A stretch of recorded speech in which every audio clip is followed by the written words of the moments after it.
कहानी शुरू होती है और हम देखते हैं चक नोलन की लाइफ के बारे में, जो एक आइलैंड में फंस गए थे और 4 साल तक इसमें रहे। कहानी कंपनी से स्टार्ट होती है और हम चक को देखते हैं। वो अपने काम में बहुत ज्यादा सीरियस होते हैं। ऑफिसर्स चाहते हैं कि हर कोरियर टाइम पर पहुंचे। इस सिलसिले में वो आउट ऑफ कंट्री विजिट करते हैं, जहां इनकी ब्रांचेस होती हैं और एम्प्लॉयज इनको काफी अप्रिशिएट करते हैं और इनको टाइम की कीमत का अंदाजा बताते हैं। चक किसी लड़की से प्यार करता है, इसका नाम कैली होता है। इनका रिलेशनशिप काफी अच्छा होता है और ये शादी भी करना चाहते हैं, मगर बिजनेस की मसरूफियात की वजह से नहीं कर पाते। क्रिसमस भी करीब है और चक को मलेशिया काम पड़ जाता है। इसे कंपनी के सिलसिले में जाना होता है। चक कैली से कहता है, मैं न्यू ईयर पर जरूर आ जाऊंगा। कैली कहती है, मैं क्रिसमस कैसे गुजारूंगी। चक उसे मना लेता है। चक और कैली एक दूसरे को क्रिसमस का तोहफा देते हैं। कैली चक को एक घड़ी देती है, इसमें कैली की तस्वीर होती है। अब चक मलेशिया के लिए निकल जाता है और रास्ते में ही बहुत तूफान आ जाता है, जिसकी वजह से इनका प्लेन क्रैश हो जाता है और ये प्लेन कंपनी का पर्सनल होता है। प्लेन में 4 लोग और भी होते हैं और ये प्लेन एक पैसिफिक ओशन में गिर जाता है और इनमें सिर्फ चक ही बचता है। समंदर का तेज तूफान चक को बहाकर ले जाता है और जब सुबह उसकी आंख खुलती है तो वो एक कश्ती पर होता है और आसपास कुछ नहीं होता। वहां चक परेशान हो जाता है। वहां चक बेहद आवाजें लगाता है, मगर कोई इंसान का नामो निशान वहां नहीं होता। अब वो जमीन पर बड़ा सा करके हेल्प लिख देता है, ताकि ऊपर से गुजरता कोई प्लेन उसे देखकर उसकी मदद को आ जाए। रात बहुत हो जाती है और वो सो जाता है। अगले दिन वो उठता है तो देखता है कि उसने रेत पर हेल्प लिखा था, वो मिट जाता है।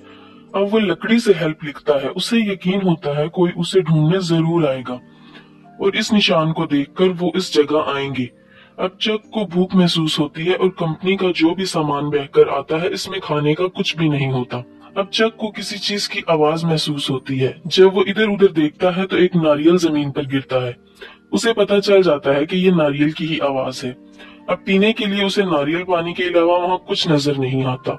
वो उसी को पीकर गुजारा करता है। चक को यहाँ 3 दिन गुजर चुके हैं।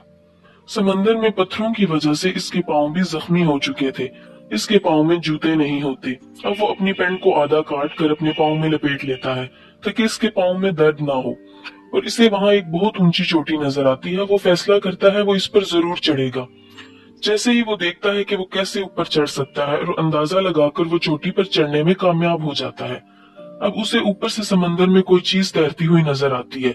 जब वो वापस नीचे आता है तो देखकर हैरान रह जाता है कि वो इसके प्लेन के पायलट की डेड बॉडी थी।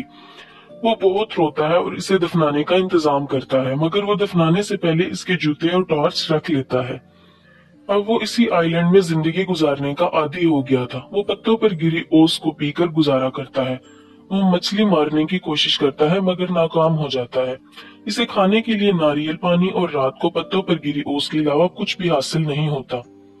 वो उसी को खाकर गुजारा करता है। अब रात के वक्त उसे समंदर में एक शिप नजर आता है। उसे देखकर वो बहुत एक्साइटेड हो जाता है और आवाजें लगाता है। टॉर्च की लाइट ऑन करता है, मगर इतनी दूर से कोई फायदा नहीं होता। अगले ही दिन वो ये फैसला करता है कि इसके पास जो एयर बोट है वो इसमें बैठकर बीच से निकल जाएगा। वो जान गया था कि इधर कोई भी नहीं है। अब जब वो वहां से निकलने की कोशिश करता है तो लहरें इतनी तेज होती हैं कि इनकी रफ्तार की वजह से वो समंदर में गिर जाता है। इसी दौरान उसके पांव पर चोट लग जाती है और खून भी बहुत निकलता है। अब चक वापस अपनी जगह आ जाता है और अब उसी दौरान बारिश शुरू हो जाती है। इसे एक गार दिखाई देता है। वो रात गुजारने के लिए उसमें चला जाता है और टॉर्च ऑन कर लेता है, और सारी रात टॉर्च ऑन रहने की वजह से इसकी बैटरी भी लो हो जाती है। अब रोशनी के लिए इसके पास और कुछ नहीं होता। वो ये तक नहीं जानता कि आग कैसे जलाते हैं। अब वो वापस आता है और कंपनी के सामान में से कुछ चीजें मिलती हैं जो तैर कर इसके साथ आ गई थी। वो इनको खोलता है, मगर इसमें इसके काम की 1 या 2 चीजें ही होती हैं। एक उसे जूते मिलते हैं जो स्केटिंग के लिए होते हैं। इसके नीचे ब्लेड लगा होता है। वो इससे नारियल को आराम से फाड़ लेता है। अब वो किसी भी चीज को काट सकता है। अब वो एक लकड़ी को काटता है और नुकीली सी बना लेता है और मछलियों को पकड़ लेता है। वो मछली को कच्चा तो नहीं खा सकता, इसीलिए वो आग जलाने की बेहद कोशिश करता है, मगर कामयाब नहीं हो पाता। अब चक को आइडिया आता है कि अगर मैं 2 लकड़ियों को रगड़ूं तो शायद मैं कामयाब हो जाऊं, और ऐसा ही होता है। उसे कामयाबी मिल जाती है।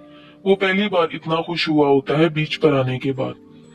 चक को वहां जो सामान नजर आता है कंपनी का, इसमें एक फुटबॉल भी उसे दिखाई देता है। इस पर चक का ब्लड लगा होता